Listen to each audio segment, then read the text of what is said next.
Bonjour à tous, le Rambam, Sefer HaMitzvot, cours numéro 88.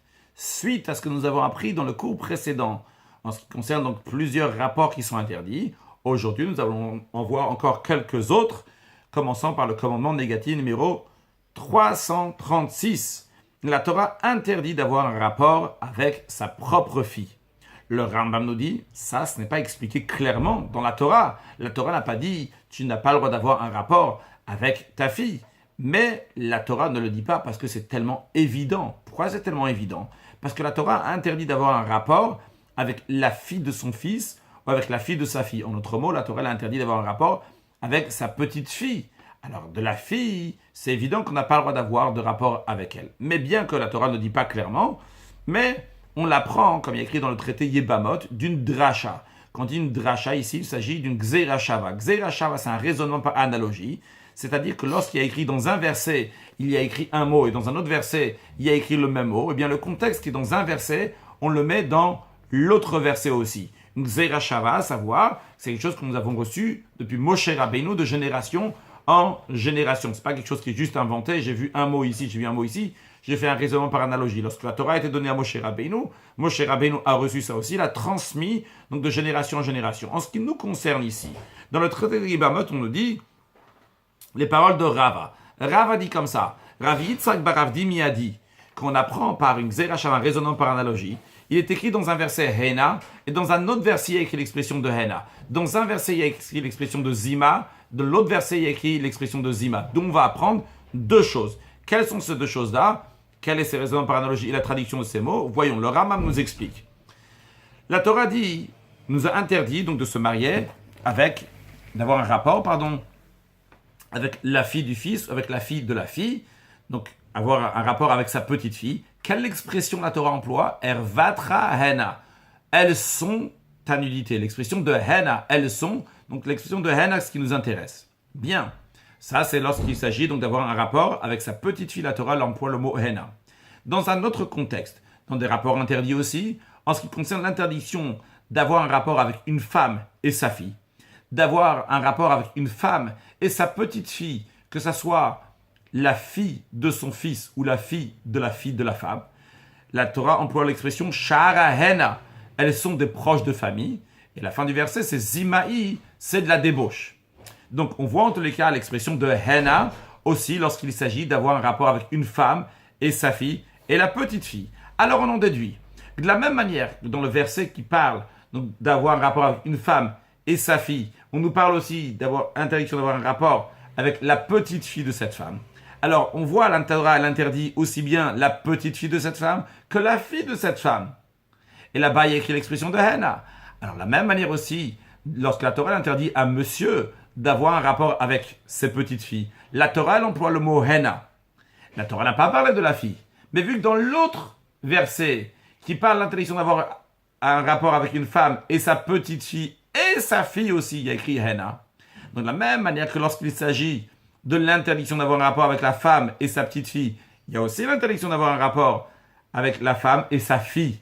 La même chose ici aussi, lorsque la Torah interdit à monsieur d'avoir un rapport avec ses petites filles, elle lui interdit aussi d'avoir un rapport avec sa fille, parce qu'il y a écrit aussi le mot Hena. Donc dans les deux, il y a écrit Hena. Et aussi bien qu'on interdit à un monsieur d'avoir un rapport avec ses petites filles, et aussi bien lorsqu'on interdit à quelqu'un d'avoir un rapport avec une femme et ses petites filles. Et de la même manière que lorsqu'on interdit à un monsieur d'avoir un rapport avec une femme et ses petites filles, là-bas l'interdiction est aussi pour la fille de cette femme. De la même manière aussi, lorsque la Torah elle dit que c'est interdit d'avoir un rapport avec ses petites filles, elle emploie le mot Hena, c'est pour t'interdire aussi la fille. Donc il n'y a pas écrit clairement dans la Torah, mais on apprend par une xerashava, par un raisonnement, par analogie. Encore une chose, l'expression qui est employée dans la punition pour la personne qui va se marier avec une femme et sa mère, donc en autre mot, une femme et sa fille, ça, dans les deux sens. L'expression de la Torah, c'est Isha vet ima, une femme et sa mère. Donc, c'est comme si c'est marié avec la mère, c'est la femme, et la fille. La Torah dit, c'est Zimaï, c'est une débauche, et on va les brûler, les deux. Alors, de là, on dit les deux, en réalité, c'est les trois. C'est aussi bien l'homme, bon, c'est les trois, en réalité, c'est pas obligé que c'est les trois, ça peut être les deux. Donc, la personne qui a fait la vera est la deuxième femme avec laquelle il s'est marié. Donc, de même on apprend de là aussi pour l'interdiction quand quelqu'un s'est marié avec une femme et sa petite fille, que lui aussi, vu qu'il là-bas aussi écrit le terme de zima, donc la punition qu'il y a à propos de zima, de la débauche de quelqu'un qui s'est marié avec une femme et sa mère, c'est qu'il va être brûlé. La même chose aussi ici, celui qui a un rapport avec une femme et sa petite fille, qui va être brûlé, parce qu'il y a écrit même aussi l'expression de henna, comme dans la femme et sa fille. Bien, donc tout ça on apprend Gzeira Shav en un raisonnement par analogie. Le Rambam nous ramène le traité Kritut, dans lequel on dit là-bas que la Gzeira Shav, le raisonnement par analogie, ne doit pas être léger à tes yeux. D'où on apprend que ça ne doit pas être léger à tes yeux. La Gemara dit, regarde, l'interdiction d'avoir un rapport avec sa fille, ça fait partie des Goufet Torah, d'un sujet central de la Torah. On dit central, donc une mitzvah de la Torah. Et pourtant, d'où on l'apprend? On l'apprend uniquement, entre guillemets, d'une Gzeira Shavan, d'un raisonnement par analogie, vu qu'on apprend le mot henna, henna, zima, zima, comme on a expliqué. Alors le Rambam explique, développe ce que la Gemara dit. Il dit, il n'y a pas écrit, le verset n'a pas enseigné. Il y a écrit juste, l'olemad-noua. Pardon, il n'y a pas écrit, on ne l'a pas appris. Il y a écrit, le verset ne l'a pas enseigné. Ça veut dire, qu'est-ce qu'on veut te dire ici, que le verset ne l'a pas enseigné? C'est-à-dire que c'est une manière de l'enseigner. On l'a reçu par Moshe Rabbeinu. Moshe Rabbeinu, il appelle ça, donc il ne dit pas le mot Moshe Rabbeinu, le Rambam dit Mpia Shaliach, on a reçu de la bouche de l'émissaire de Dieu. C'est l'émissaire de Dieu, c'est Moshe Rabbeinu qui transmet les paroles de Dieu. Donc c'est une explication qui a été reçue. Le Rambam dit, comme on a expliqué dans notre introduction, il fait référence à son introduction, donc dans son commentaire sur la Mishnah. Et la raison pourquoi la Torah ne le mentionne pas, c'est juste parce qu'on peut l'apprendre par raison, par analogie. C'est la raison pour laquelle que la Torah dit l'olimda katuv. Elle a Bigzera Shava. La Torah l'enseigne par Gzera Shava. C'est pas qu'on l'a pas enseigné, on l'a enseigné, mais à travers Gzera Shava. On aurait pu dire juste, c'est Gouf Torah, c'est un sujet essentiel de la Torah, mais on ne se contente pas de ça, on te dit que c'est Gzera Shava. Nous allons par analogie pour te dire que par ça, on te donne des choses essentielles de la Torah. Le Ram conclut tout ça, on en déduit de cela que celui qui transgresse, donc avoir un rapport avec sa fille ou la fille de sa fille ou la fille de son fils, il va être brûlé. Et s'il n'y avait pas de, si on n'est pas au courant, il n'y avait pas de témoin qui a fait ça, ça sera donc karet, parce que quand il est brûlé, c'est uniquement s'il y a des témoins. S'il n'y a pas, il est karet, il est retranché, comme on a expliqué dans le cours précédent, ça veut dire qu'il meurt à 50 ans. Avant 50 ans, son âme est détachée de Dieu, et s'il a fait ça, donc beshogeg par inadvertance, eh bien, il amène un sacrifice expiatoire qui est fixe, le même pour tout le monde.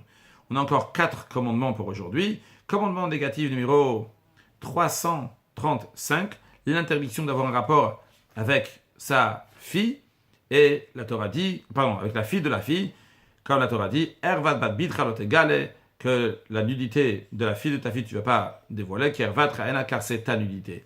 Commandement négatif numéro 337, l'interdiction de se marier avec une femme et sa fille, comme la Torah dit, la nudité de la femme et de la fille, tu ne vas pas dévoiler. Celui qui transgresse ça, si il était marié avec une d'eux, et il a eu un rapport avec l'autre, par exemple, il était marié avec une femme et il a eu un rapport avec sa mère, eh bien, il est coupable de seifa, donc d'être brûlé s'il y avait des témoignages.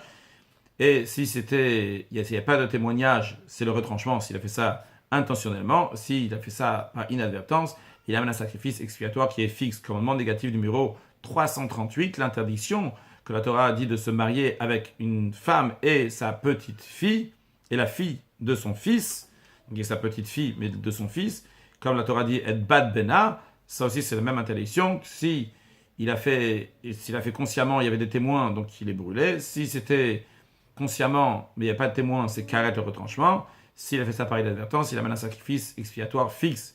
Commandement négatif numéro 339, qui va dans le même esprit qu'avant, c'est toujours l'interdiction de se marier avec une femme et la petite fille. Et la Torah interdit, donc ici on parle pas de la petite fille, on parle de la fille, contrairement à 338, on parlait de la fille du fils, ici on parle de la fille de la fille, comme il écrit, bad bita lotikar, et s'il a fait ça consciemment, il n'y avait pas de témoin, il est karet, donc il est retranché. Si c'était consciemment, il y avait des témoins, il est brûlé. S'il a fait ça sans faire exprès, il amène un khatat gvou, un sacrifice qui est expiatoire, que Dieu fasse que très prochainement on peut avoir le 3e temple, et on amènera des sacrifices. Espérons que ça n'aura pas besoin de sacrifices expiatoires, sans aucun doute. Une fois que ma chère va venir, on n'aura pas des sacrifices, sûrement pas pour des choses comme ça. On n'amènera pas des sacrifices expiatoires, sûrement pas pour des choses comme ça, mais que des sacrifices positifs, comme il est écrit, un korban toda, le sacrifice de remerciement. Ça, c'est un sacrifice qui restera pour toujours. Bezrat Hashem très prochainement avec la venue de Mashiach. Now, excellente journée.